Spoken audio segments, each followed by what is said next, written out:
Bonjour et bienvenue pour une nouvelle capsule qui va traiter l'étude dynamique et l'étude énergétique des pendules pesants. Question: définir le pendule pesant. Le pendule pesant est un solide mobile autour d'un axe fixe delta horizontal, ne passant pas par le centre d'inertie de ce solide. Exemple, je vais considérer que le solide étudié, c'est la règle. Voici son centre d'inertie. Et voici l'axe delta horizontal. Donc la règle est en équilibre. Je vais écarter maintenant la règle d'un angle θ, donc de sa position d'équilibre. Et on le lâche sans vitesse initiale. Donc on constate que la règle va effectuer un mouvement de va-et-vient. C'est un mouvement oscillatoire. Et puisque donc θ caractérise donc le mouvement de rotation, donc la règle est en mouvement de rotation autour d'une position d'équilibre. Donc, définition, le pendule pesant est un solide mobile autour d'un axe fixe horizontal delta, ne passant pas par le centre d'inertie G. Voici le solide, donc c'est le cas général. Son centre d'inertie G à l'instant t égale 0, donc il occupe la position G0, donc fixé par au point O d'un axe delta, c'est un axe horizontal. Lorsqu'on écarte le solide de sa position d'un angle θ, donc le solide va effectuer un mouvement de va-et-vient. Donc maintenant on va donc déterminer ce qu'on appelle l'équation différentielle. Donc pour établir l'équation différentielle des mouvements, il suffit d'appliquer la relation fondamentale de la dynamique, puisque le solide est en mouvement de rotation, car θ représente un paramètre qui caractérise la position d'un solide en mouvement de rotation. Donc pour établir l'équation différentielle, je vais déterminer les forces exercées sur le solide. Donc premièrement, bilan des forces exercées sur le solide S. Il y a son poids, donc P, le poids de S, son point d'application, c'est le centre d'inertie, elle est dirigée vers le bas, donc ça c'est CP. Ensuite, il y a la force exercée par l'axe delta au point O. Donc notez R, c'est la réaction de l'axe delta. Maintenant donc, on applique la relation fondamentale de la dynamique. Donc la relation fondamentale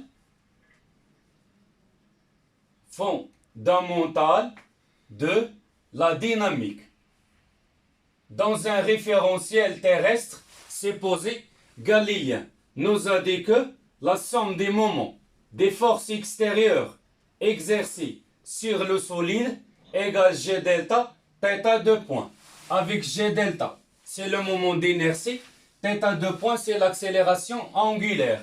Donc je vais remplacer ici les forces. Donc M delta de R plus M delta de P, donc égale G delta θ 2 points. Donc je vais supposer que le solide donc tourne dans ce sens. Donc ça c'est le sens des rotations. Donc maintenant il faut chercher le moment de chaque force. On a le moment de R, donc c'est la force exercée par l'axe delta. Et puisque R, donc je vais représenter R ici, donc R coupe l'axe delta. Puisque R coupe l'axe delta, donc R n'a pas d'effet de rotation sur le solide. Donc son moment est égal à 0. Donc car R coupe delta. Maintenant il faut chercher M delta de P.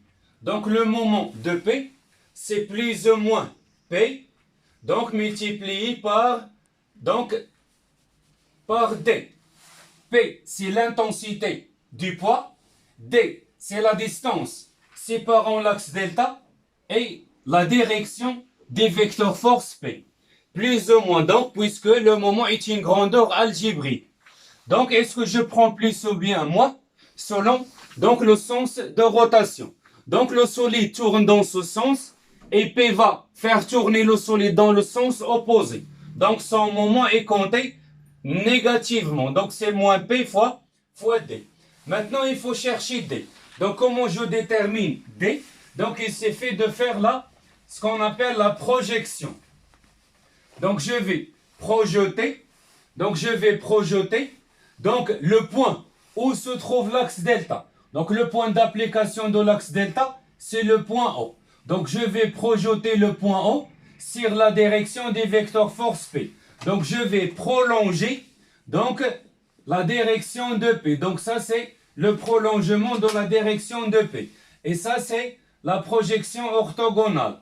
Donc, ça représente ce qu'on appelle D. Donc, et puisque cette droite et celle-là sont parallèles, donc les deux droites sont parallèles, sont interceptées par la droite OG.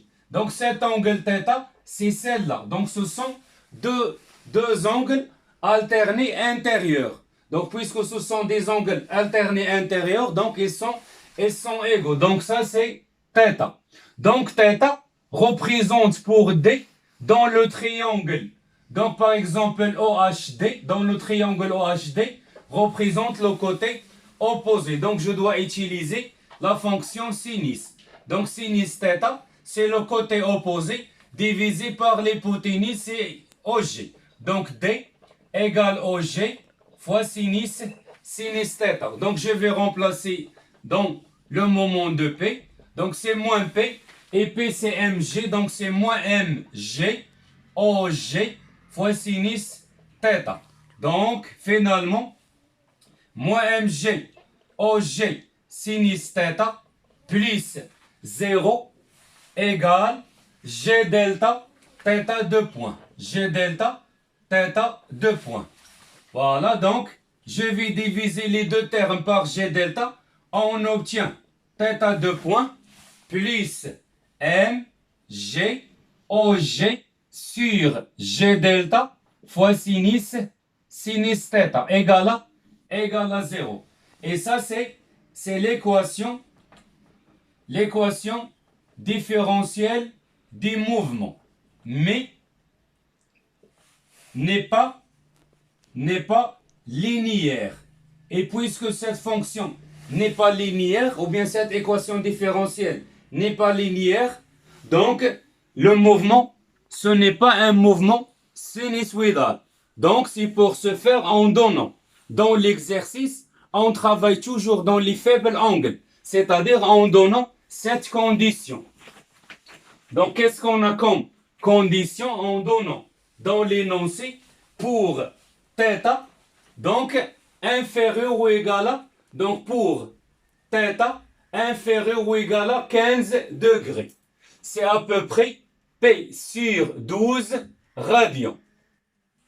Donc, lorsque θ est plus petit que 15 degrés, dans ce cas, sinus de θ égale à peu près θ. Donc, de l'équation devient θ 2 points plus mg OG sur G delta fois θ égale à 0. Donc ça, c'est l'équation différentielle du mouvement du faible angle. Donc, du mouvement, c'est une équation différentielle linéaire. Donc, sa solution est une fonction sinusoïdale. Donc, en passant maintenant au troisième paragraphe, c'est la solution. Donc, 3.1, la solution de l'équation différentielle. La solution de l'équation différentielle. Donc, je fais l'analogie avec ce qu'on a vu dans les autres capsules. Donc, la solution est de la forme suivante. Donc, la solution de θ 2 points plus mg OG sur G delta fois θ égale à 0 est de la forme suivante. Donc, c'est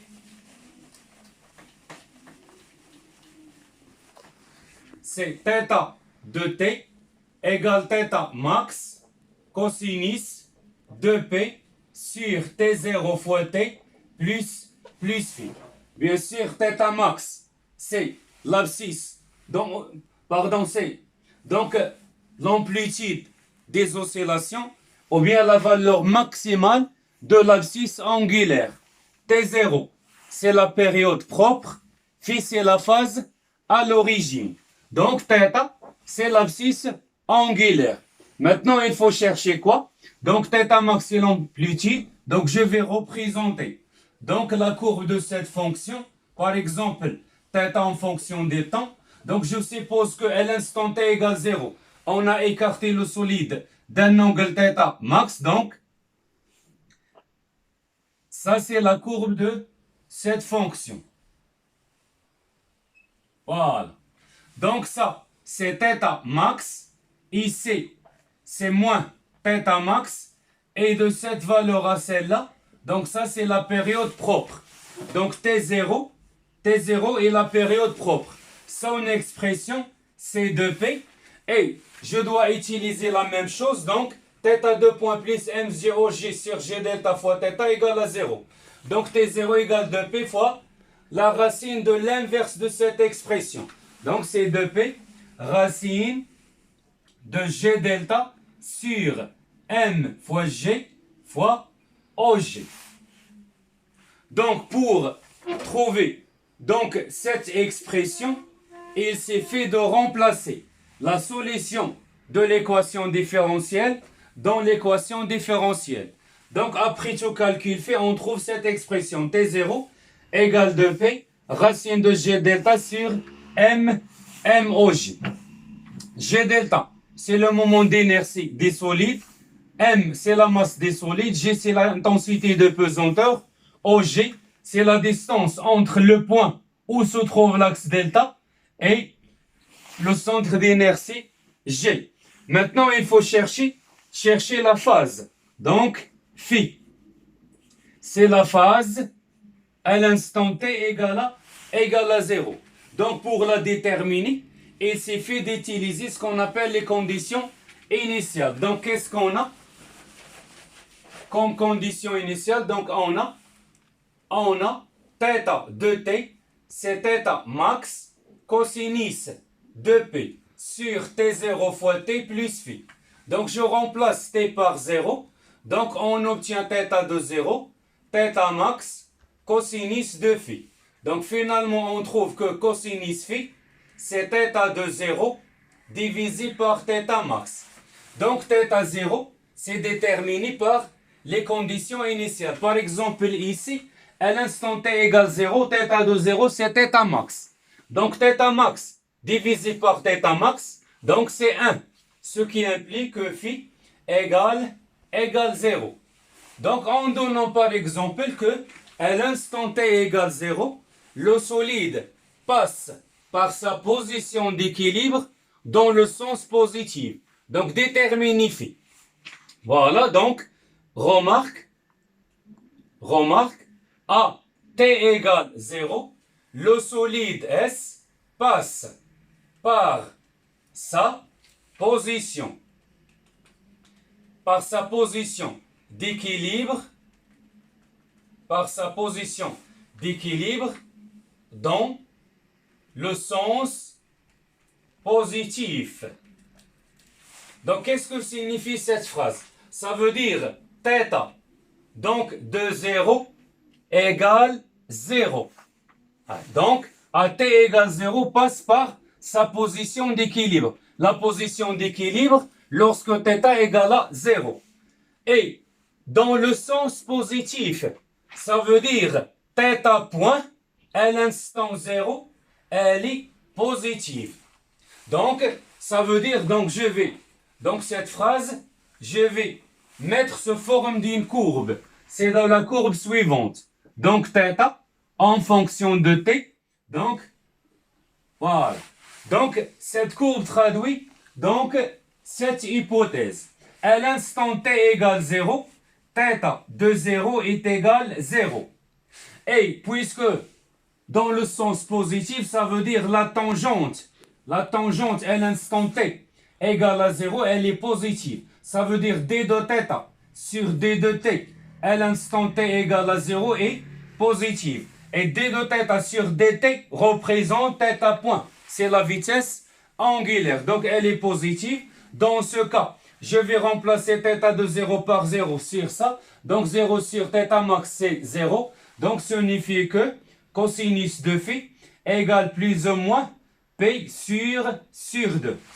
Est-ce que je prends P sur 2 ou bien moins P sur 2?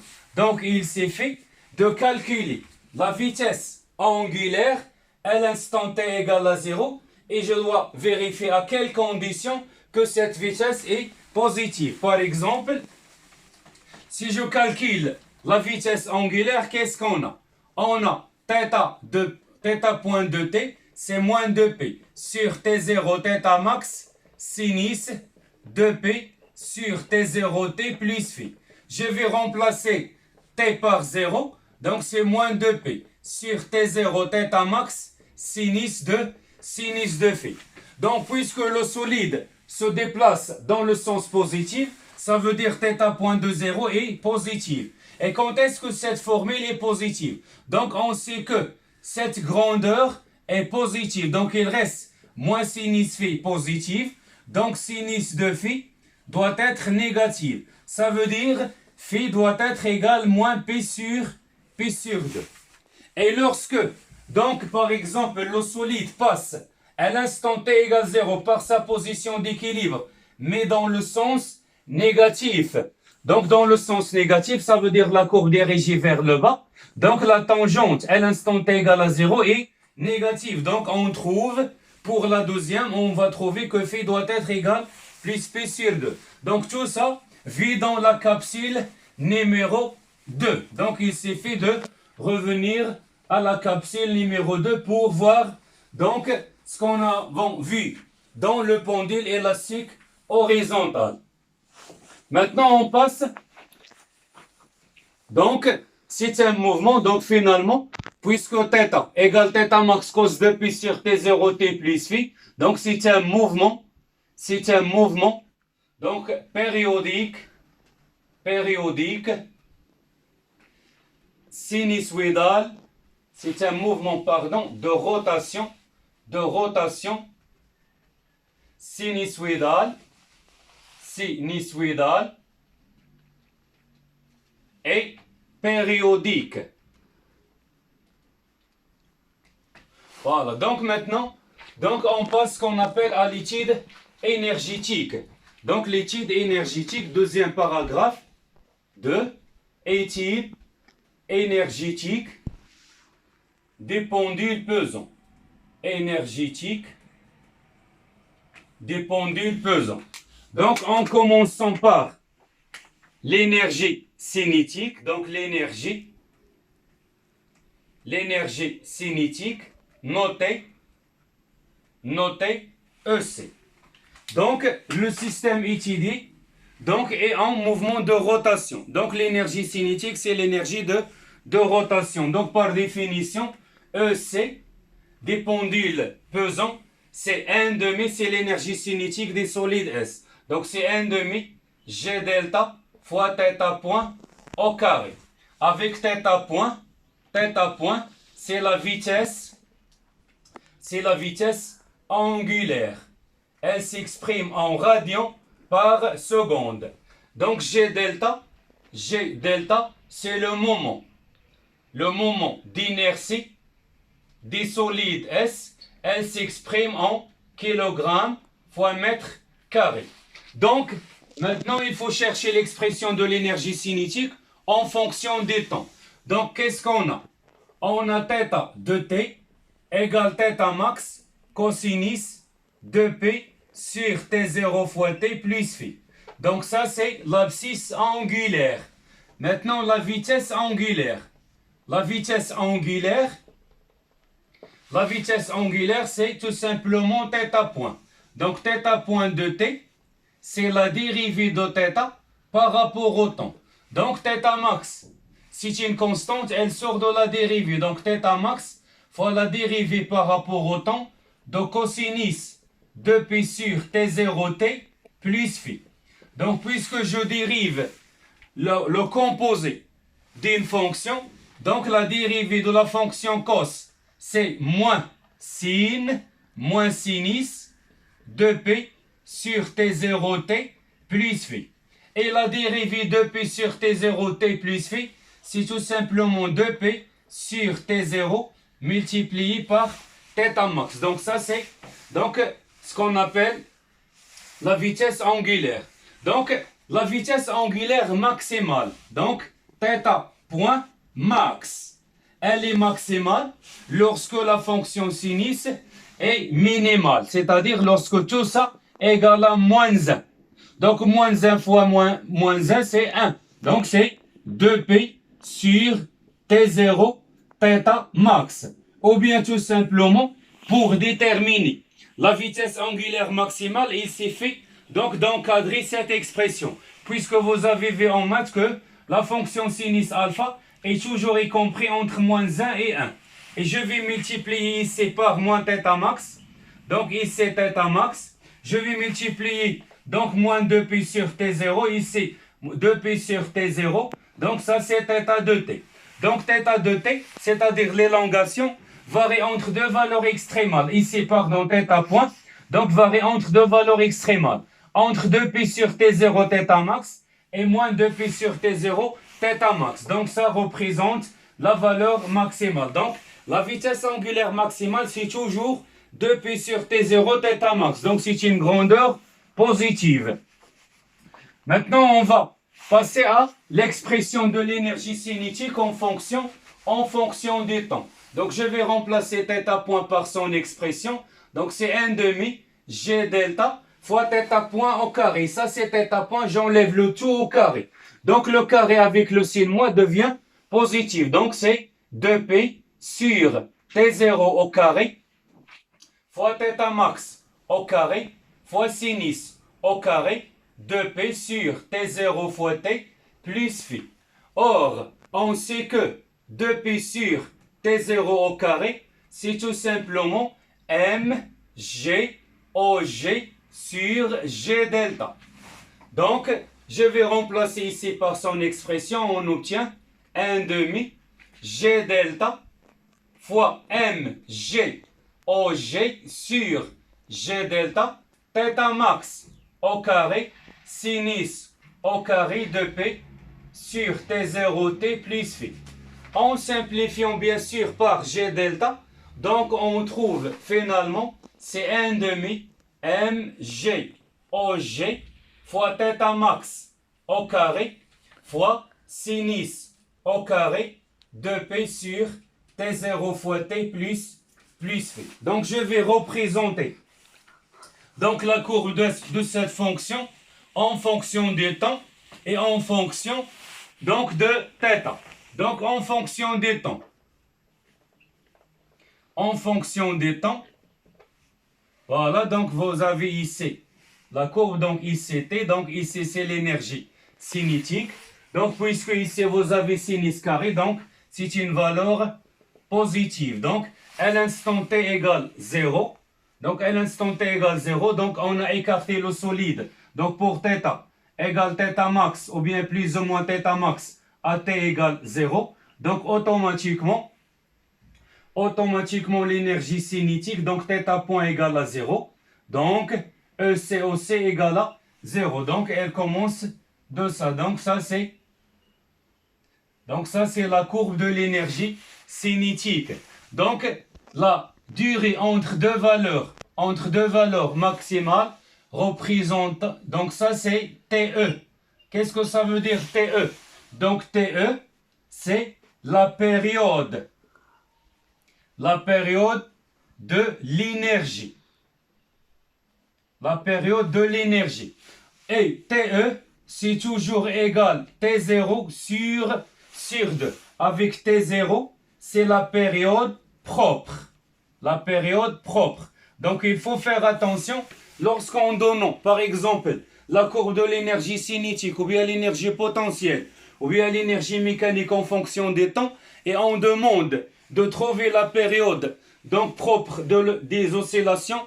Donc c'est toujours, ça c'est T0 divisé par 2, puisque TE égale T0 sur 2. Donc on a vu cette démonstration dans l'électricité. Donc TE c'est toujours T0 divisé par 2. Donc il faut faire attention. Maintenant on passe à la courbe en fonction de θ.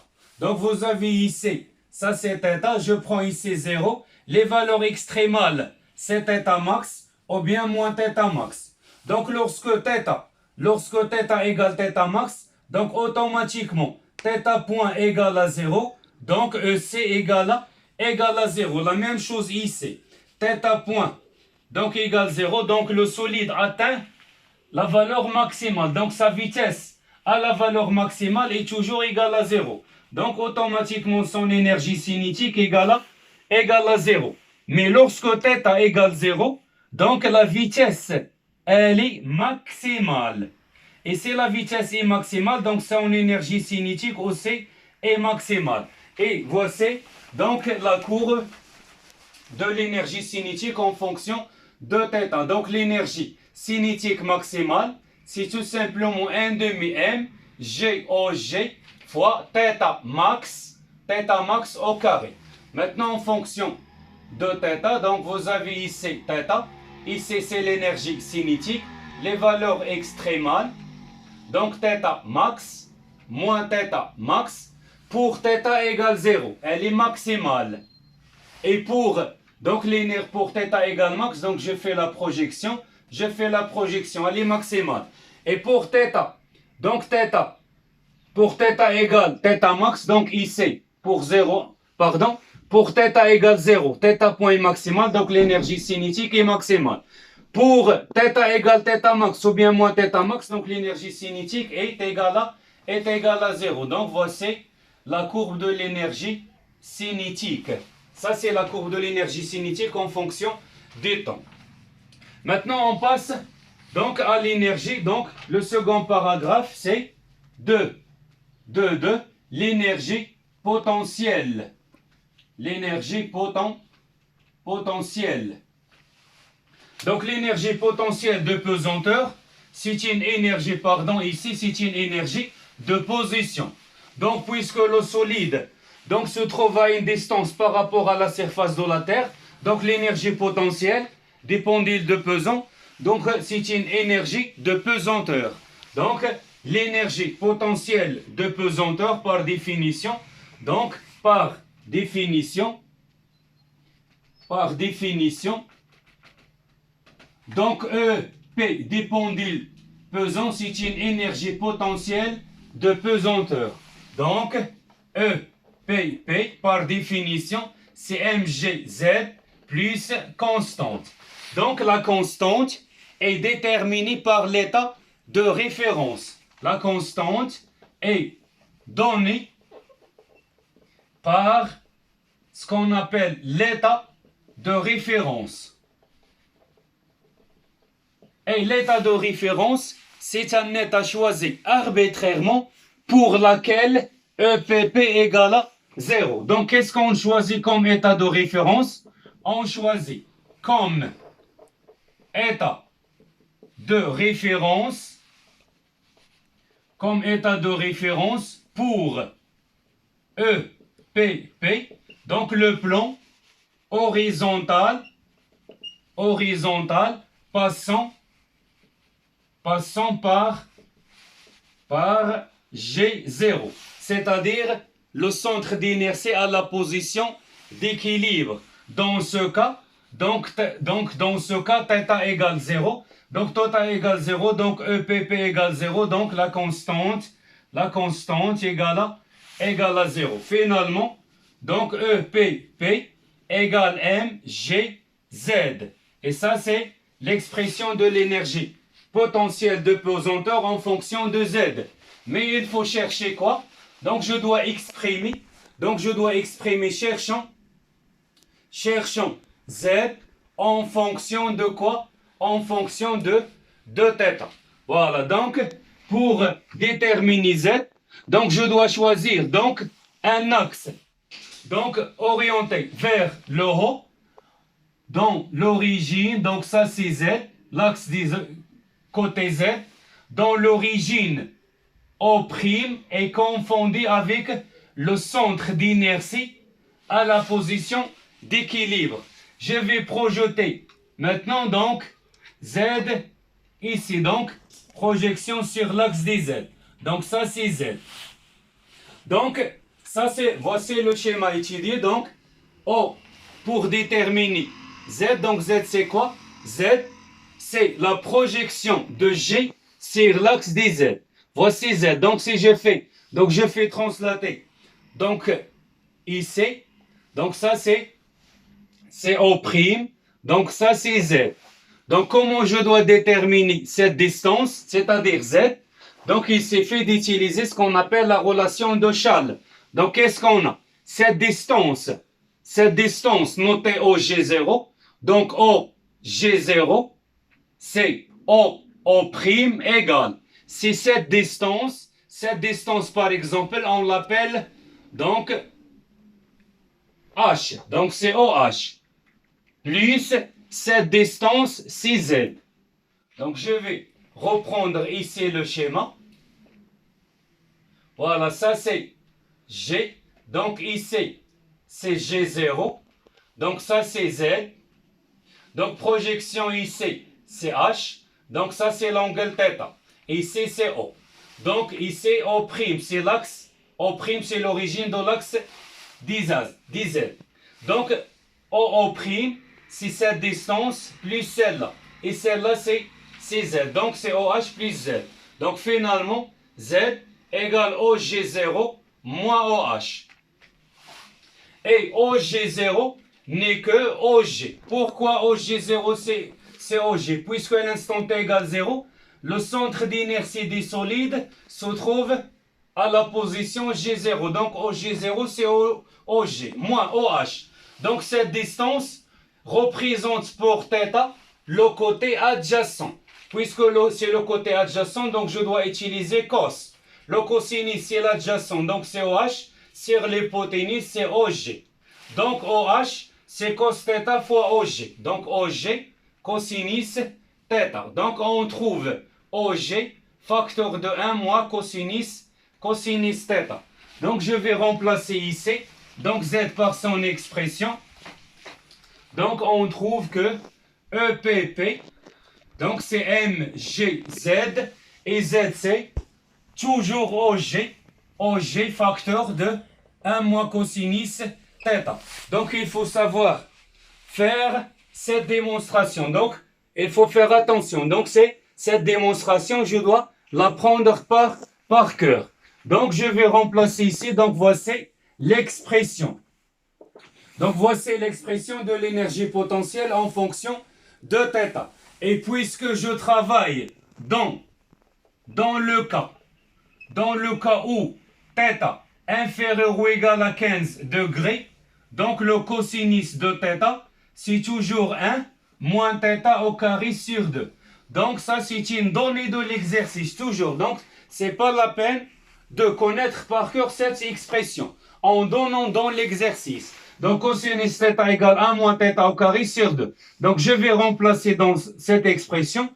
On obtient EPP égale MG OG, facteur de 1 moins cos θ, c'est moins 1 plus θ au carré divisé par 2. Donc on trouve que 1 demi, donc 1 avec moins 1 c'est égal à 0. Donc c'est 1 demi MG OG fois θ au carré. Donc ça c'est EPP. Donc maintenant on passe à l'expression de l'énergie potentielle en fonction du temps. Donc je vais remplacer tout simplement θ par son expression. Donc en fonction du temps. En fonction des temps. On a vu que θ de t, c'est θ max cosinus de p sur t0t plus phi. Je vais remplacer ici, on trouve que EPP c'est M, c'est 1 demi mg OG.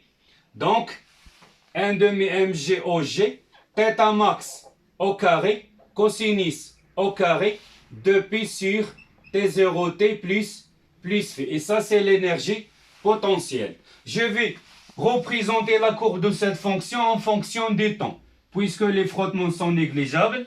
Donc 0, donc EP. P en fonction des temps. Donc à l'instant t égale 0. À l'instant t égale 0, donc l'énergie potentielle est maximale. Donc voici la courbe, donc ça c'est EPP. Et en fonction, bien sûr, de θ, donc en fonction de θ, la courbe en fonction de la même chose ici. Donc il faut faire attention. Donc ici c'est quoi? Cette durée entre les deux valeurs extrémales, c'est donc TE, qui est égal T0 sur 2. Donc ça c'est la période TE, période des énergies. Donc il faut faire attention. Période d'énergie, et T0 c'est la période propre. Période propre. Donc en fonction de θ, donc qu'est-ce qu'on a? Vous avez ici θ, ici 0 les valeurs extrémales, moins θ max. Donc lorsque θ égale à 0, donc l'énergie potentielle de pesanteur égale 0. Et lorsque θ égale plus ou moins θ max, donc l'énergie potentielle pesanteur est maximale. Elle est égale 1 demi n G OG fois θ max au carré. Et voici la courbe. Donc ici θ, ici c'est EP, P. Donc les valeurs extrémales, moins θ max. Donc voici la courbe. Voilà. Maintenant, il reste la dernière partie, c'est l'énergie mécanique. L'énergie mécanique, c'est l'énergie totale. Et puisque les frottements sont négligeables, donc l'énergie mécanique est conservative, c'est-à-dire est constante, quel que soit le temps. Donc, troisième paragraphe, c'est le dernier. Donc, 3, 2, l'énergie mécanique. Voilà. Donc, par définition, l'énergie mécanique, c'est la somme de son énergie cinétique plus l'énergie potentielle de pesanteur. Donc, c'est 1 demi G delta, θ point au carré, plus mg. Donc, Z, c'est 1 demi G delta, θ point au carré, plus mg, fois OG, facteur de 1 moins cosinus θ. Ça, c'est l'expression dans le cas général. Et je vais trouver l'expression de EM dans les faibles angles, c'est-à-dire lorsque θ inférieur ou égal à 15 degrés. Question maintenant, comment je dois trouver l'équation différentielle à partir d'une étude énergétique. Donc, dans le cas général, donc trouvons l'équation différentielle à partir de l'étude énergétique. Voilà, donc il suffit de faire la dérivée de cette expression. Donc qu'est-ce qu'on a? On a EM égale 1 demi G delta θ point au carré plus mg au G facteur de 1 moins cosinus θ. Donc je vais dériver cette fonction. Donc DEM sur D de T égale. Donc c'est 1 demi G delta. Puisque ça c'est une constante, elle sort de la dérivée. La dérivée par rapport au temps de θ point au carré, plus la même chose, pardon, ici c'est OG. Facteur de 1 moins cosinus θ. Donc mg OG c'est aussi une constante. Donc elle sort de la dérivée. OG fois la dérivée par rapport au temps de 1 moins cosinus θ. Donc égal. La dérivée de θ point c'est 2 fois θ point fois θ seconde. Donc c'est 1 demi G delta 2 θ point θ 2 point plus mg OG facteur. La dérivée de 1, c'est une constante, c'est 0 moins la dérivée de la fonction cos. Donc ici, il faut faire attention. Le cosinus de θ, donc θ, ce n'est pas une grandeur fixe. c'est une grandeur qui varie en fonction des temps. Donc, lorsque je vais faire la dérivée de θ, donc il faut faire attention. Donc, c'est la dérivée de la fonction cos, c'est moins sin, donc θ, et θ, c'est une fonction variable, donc c'est θ point. Donc, il faut faire attention ici. Donc, la dérivée de cos θ, c'est θ point. Donc, la fonction cosinus, sa dérivée, c'est moins sin, avec le moins devient positif. Donc, ça, c'est sinus de θ. On obtient, donc, je vais simplifier par 2. Donc, G delta, θ point, θ2 point, plus mg OG, θ point, fois sinus de θ. Donc, je factorise par θ point. On trouve G delta, θ2 point, plus mg OG, donc sinus de θ. Et puisque les frottements sont négligeables, or les frottements sont négligeables. Ça veut dire quoi? Ça veut dire que l'énergie mécanique est une constante. Donc, la dérivée de l'énergie mécanique par rapport au temps égale à 0. Donc, finalement, on trouve que 0 égale θ2 point facteur de G delta. θ2 point plus m GOG sinus de θ. Et puisque ça différent de 0, donc il reste seulement ça qui est égal à 0. Donc, G delta, θ2 point plus mg OG, donc sinus de θ égale à 0. Donc, θ2 point plus mg OG divisé par G delta fois sinus de θ égale à 0. Et ça, c'est l'équation différentielle trouvée dans le paragraphe numéro 1. Donc, je travaille dans le faible angle. Donc, je remplace sinus θ par θ et on trouve l'équation différentielle trouvée donc, dans la partie numéro 1. Maintenant, je dois passer à la courbe. Donc, dans la courbe, dans les faibles angles. Donc, les faibles angles. C'est-à-dire lorsque θ est plus petit que 15 degrés ou bien pi sur 12 radians. Donc, on obtient EM, c'est 1,5 G delta, θ point au carré, plus mg OG fois θ. Donc, 1 cos moins θ, donc c'est θ au carré divisé par 2. Donc, ça, c'est l'expression de l'énergie mécanique dans les faibles angles. Donc, lorsque θ égale 0, donc l'énergie mécanique, c'est 1,5 G delta, θ point au carré. Donc, c'est l'énergie cinétique. Et lorsque θ égale plus ou moins θ max, alors l'énergie cinétique égale à 0. Donc, l'énergie mécanique se réduit à son énergie potentielle. Donc, je vais représenter la courbe de l'énergie mécanique en fonction du temps. Donc, diagramme d'énergie en fonction du temps. Donc, en fonction du temps. Donc, voilà. Donc, on a vu que, donc ça c'est la courbe de l'énergie. Donc, ça, c'est l'énergie potentielle pesanteur. Donc, la courbe ici, c'est la courbe de l'énergie cinétique. Et puisque l'énergie mécanique est constante, donc c'est la courbe sous forme d'une droite. Donc ça, c'est l'énergie mécanique. Maintenant, en fonction de θ. En fonction de θ.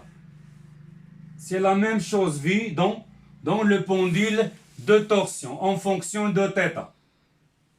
Donc ici, ce sont les valeurs extrémales, θ max et moins θ max. Donc ici, voilà, ça c'est l'énergie. Et ça c'est EM. Donc ça, c'est l'énergie mécanique. Donc ça, c'est l'énergie potentielle de pesanteur. Et ça, c'est l'énergie cinétique. Et on a terminé donc le cours. Et je fais une remarque que j'ai oubliée, c'est tout simplement lorsqu'on veut calculer le travail de P, donc lorsque son point d'application varie de A à B, donc c'est une propriété fondamentale. Donc le travail de P entre A et B, c'est toujours l'opposé de la variation de l'énergie potentielle de pesanteur entre A et B. Donc ça c'est une propriété générale que je dois connaître par cœur. Avec bien sûr EPP, c'est MGZ qui est égal MG OG, facteur de 1 moins cosinus θ, et qui est égal dans les faibles angles, c'est MG OG, facteur de θ au carré divisé par 2.